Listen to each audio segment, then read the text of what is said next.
between the Tigers and the Guardians, Padres and Cubs, Yankees and Red Sox. We will have the Game 3s today beginning at 3 p.m. Eastern time here on ESPN Radio, ESPN Television, and ABC. An elimination game yesterday for the Cincinnati Reds, who lost to the Dodgers 8-4. So now you've got the Dodgers and the Phillies with Ohtani starting Game 1 against Philadelphia coming up in a few days here. Did you know it's the 13th consecutive season the Dodgers are in the DS?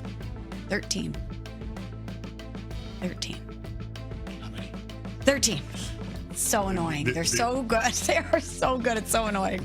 They're so good, and they're willing to spend whatever it takes to win every single year. Man. Isn't that what you want your baseball team to be? Yeah. I remember when my team used to be that way. It's a good feeling. Well, your team has a Game 3 tonight against the Boston Red Sox. They better win. They better win. That's all I know. They better win. That's an You will hear it here on ESPN Radio, unless Shedeur is doing play-by-play. Then you won't hear it, actually. We discussed a lot of the Shedeur Sanders, Dillon Gabriel, Joe Flacco conversation in the first hour of the show. If you missed any of that, you can go back on the podcast and listen, as well as the fact that, unfortunately, Brock Purdy out tonight with the Niners and the Rams. I do want to say something about the Shedeur conversation, because we got into the interesting angle of it. Has he earned the opportunity to play? He hasn't done that so far. That is factually accurate. We do have to also acknowledge in the same breath, though, he did earn the opportunity to be on this roster. He earned that, right? When you're a fifth-round pick, that's not given to you. There is no lock, especially with how crowded that quarterback room was. They had 5 quarterbacks that they had in training camp, right? Between Joe Flacco, Dillon Gabriel, Kenny Pickett, Shedeur Sanders, Deshaun Watson. Like, they got Snoop five Huntley, Huntley, Bailey. They had a ton of quarterbacks in training camp. Shedeur Sanders earned the opportunity to be on the roster. He was good enough where the Cleveland Browns thought enough of him to trade away Kenny Pickett, who they traded a 5th-round pick to acquire earlier in the offseason. So even though he's not on the field, I do think we have to acknowledge that he has been good enough where the Cleveland Browns do want to keep him around, because they believe at some point he can contribute to their team's overall success. Remember, preseason game, Carolina Panthers, he lights it up. Andrew Berry, the general manager, and Shedeur on the sidelines yucking it up. And Shedeur is talking to Myles Garrett and saying, man, I would want to see what it's like to be hit by you. And Myles says, no, you don't. We're going to need you. That was his impressions of Shedeur Sanders up until that point, before Shedeur has the oblique injury. So I do think we have to be careful in terms of how we're framing it when it comes to earning the opportunity. Fact of the matter is, Dillon Gabriel was taken before Shedeur Sanders. Dillon Gabriel is going to get an opportunity before Shedeur Sanders to see what he's got. Quick follow-up. Right now, is Shedeur Sanders closer to starting or closer to being on another team? I would say closer to starting. Smalls? Yeah, I would say closer. Well, yeah, I would say closer to starting. Tell you, if more of that happens yesterday, it's going to be closer to being on another team. It's not like he did anything so horrible to any human being or anything like that. It's just attention does not. He's Shedeur Sanders. Attention is drawn to him because he's Shedeur Sanders. You don't need to add to it, right? You don't have to subtract from it, but you just got to keep it neutral. Let us do the talking, not you. And I know, and then he could easily respond and say, well, I didn't do the talking. Actions speak louder than words. So actually let the less vocal thing, which is your voice, speak louder than your actions. Yeah, Rex said what he said. I'm here on the Cleveland Browns. I'm thrilled to be here. I'm in a room every day with Dillon and Joe and Bailey, and I'm trying to get ready for the Minnesota Vikings. Yeah, but Rex said you don't study. Kevin Stefanski's my head coach. Andrew Berry's my general manager.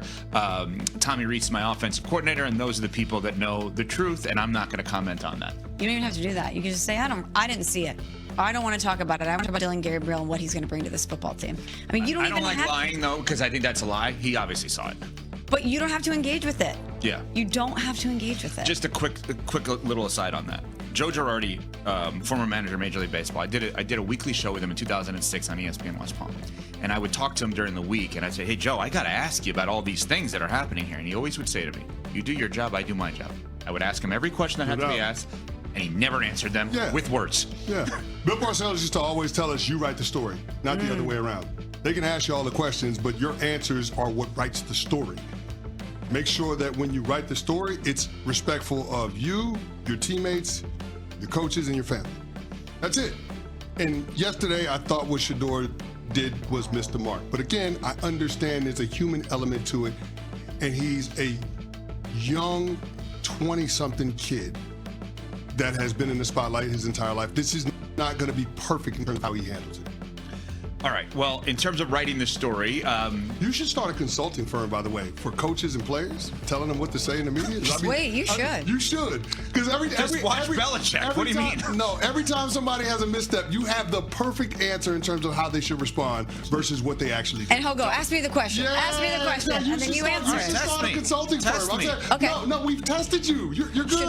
Shedeur, Rex Ryan had some things to say about you and your preparation or potentially lack thereof on ESPN. Did you see the comments? And if so, what is your response? Yeah, I mean, Rex does a great job on television. He was a great defensive coach. And I think my goal is to study hard and work hard to be able to play against a team like a Rex Ryan coach defense where I can understand every part of it. And that's what I'm doing every day with my teammates, Joe Flacco, Dillon, Gabriel, and our great coaches. What the hell are you going to say to respond to that?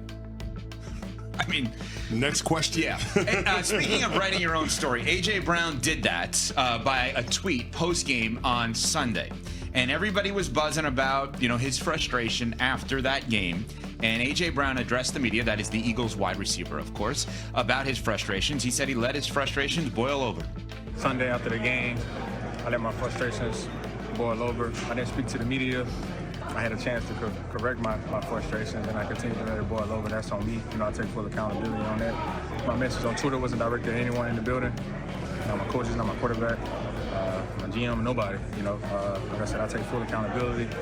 I have open communication with all my coaches and with my quarterback as well. Me and my coaches, KP, Nick, we discuss weekly about trying to get this thing on the same page. So yeah, there you go. Okay, let's stop there. CC, I know you took something very specific out of what he said in that clip. Yeah, but here's the thing. I do want to acknowledge that A.J. Brown did a great job at being able to address the comments that he made on social media, and he took full accountability for it. It wasn't the right thing to do. He apologized for it, and he showed respect to everybody involved, anybody that could be attached to the subtweets that he put out in construing it as a criticism. So I thought he did a great job of being able to diffuse a situation that a lot of people outside of the building view as volatile. Now, the one thing that I thought was a little bit odd is that he did call everybody involved by name except Jalen Hurts. And it gives some level of credence to what Brandon Graham intimated last year, the personal issues between the two. And you just wonder, with the struggles that they've had in the passing game, is the personal relationship potentially going to have an impact on what we see on the field? Now, as far as target share, A.J. Brown is getting the ball thrown in his direction. He has the biggest target share of any receiver on the Philadelphia Eagles. I don't know whether those are quality targets or not. I mean, that's up for debate. But I will say this. I think that Jalen Hurts has done a great job at being able to navigate this and not create any inflammatory headlines by anything he does or anything he says. And the reality of the situation is this: they've won together. So regardless of what you think their personal relationship is, they've clearly shown the ability to be able to work past it and to have success at the highest level. Well, isn't that what Brandon Graham said when he addressed their relationship last season? He said exactly what you just brought up, CC. He said they were friends before this, but things have changed, and I understand that because life happens. But it's the business side that we have to make sure the personal doesn't get in the way of the business. And they didn't last year. They won the Super Bowl.